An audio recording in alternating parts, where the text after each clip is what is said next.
And for more on the World Cup, we're joined by James Walton, Sports Business Group Leader at Deloitte Southeast Asia. He joins us from Singapore.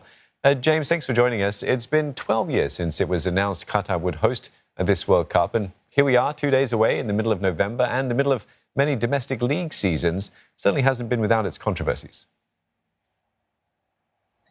Yeah, if you look back to when the award was made, there were a lot of discussions, a lot of promises. In fact, at the time, one of the commitments was that the World Cup would not be moved from its traditional summer timing and disrupt the international football calendar. And yet that ultimately happened in the interests of player safety. And for all these years, all these controversies, we still don't have answers to many of the questions that have been raised. We also have the Qatar Emir calling it an unprecedented campaign against a World Cup host nation, given the concerns about human rights abuses. And on top of that, suggestions of the event's environmental impact that's much higher than official estimates. What is your sense of the extent in which this event has now become more of a bane than boon to Qatar's standing on the international stage? Well, I think there were questions from the start, as was alluded to in the report just now, around Qatar as a football venue, around whether or not it's the right conditions to be playing football in, around the change in calendar. And that noise has only got louder over the years as it's become clear that there was certainly some things went on in the background of the bidding process that perhaps shouldn't have done. We've seen many of the people involved in the award have been under scrutiny, banned from football, even faced criminal charges. And Sepp Blatter himself has come out and said that he thinks the decision was wrong now.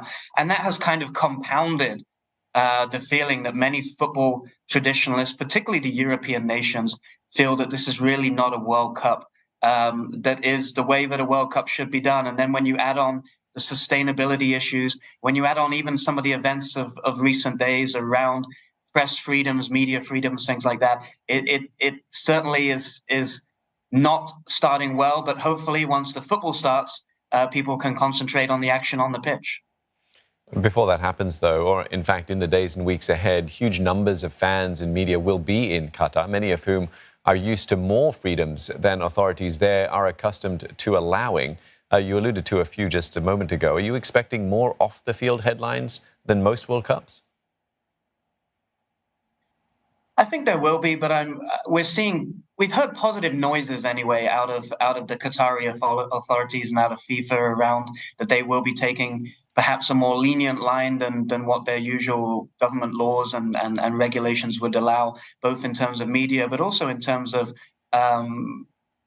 alcohol consumption and their attitude towards fans, as well as the treatment of LGBT supporters as well. So there are a lot of areas that are going to come under scrutiny. What if people are protesting? What if songs are sung about certain things? What if signs are being shown around? How will they handle some of these aspects, and will they come down heavy-handed? But I think they also have one eye on the fact that that would be the worst possible response from their point of view in terms of the lasting legacy of this World Cup.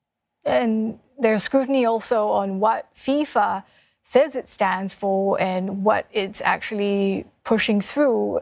We have this heightened awareness of human rights issues as well.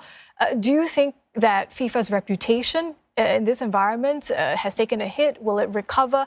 And what will it have to consider going forward when deciding other host nations?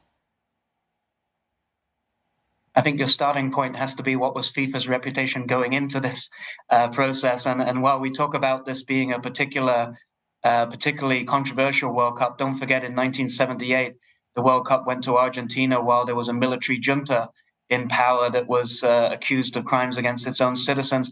And we have very short memories for Russia 2018, which was also controversial and by the way, awarded at a similar timing to Qatar.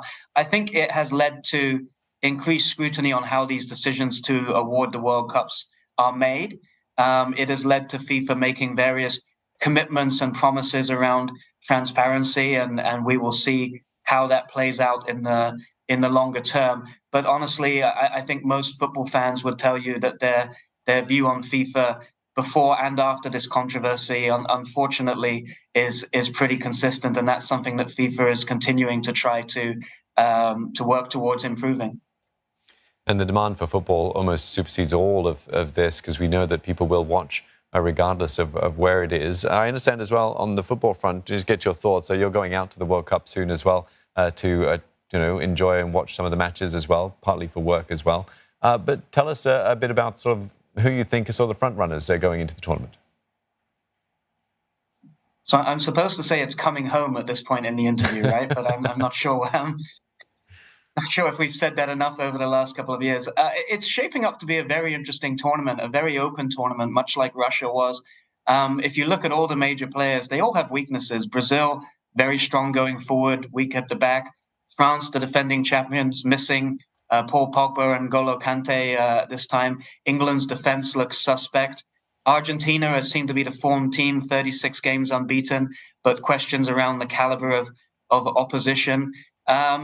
Even last night, Senegal, a lot of people's dark horses, lost Sadio Mane and have dropped down in a lot of people's rankings at that point in time. For me, it's hard to look past Argentina and Brazil, but they will meet in the semi-final if things go to plan. So that will ultimately not be the final. I personally think it will come down to those two teams, as much as I'm hoping for a good showing from England. And I think push comes to shove, Argentina perhaps have that resilience as they showed in the South American Championships last year to get over the line. Well, it's the hope that kills you, as they say. James, all the best out there. Thanks very much for speaking to us today. James Walton, Sports Business Group Leader at Deloitte Southeast Asia.